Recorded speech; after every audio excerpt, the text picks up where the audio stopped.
Hi! In front of me is Poco C40 and today I would like to show you how you can change default apps on this device.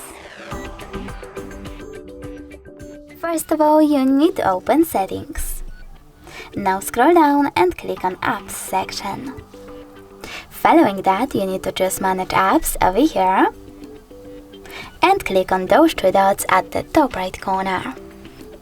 Then click on Default Apps and tap on one of those sections. For example, I want to change my browser apps, so I have to click on it. Tap on Chosen Browser, in my case Opera Mini, and select the back button. As you can see, after that, my default app has changed. Thanks so much for watching. If you enjoyed this video, don't forget to leave a like, comment and subscribe. Bye!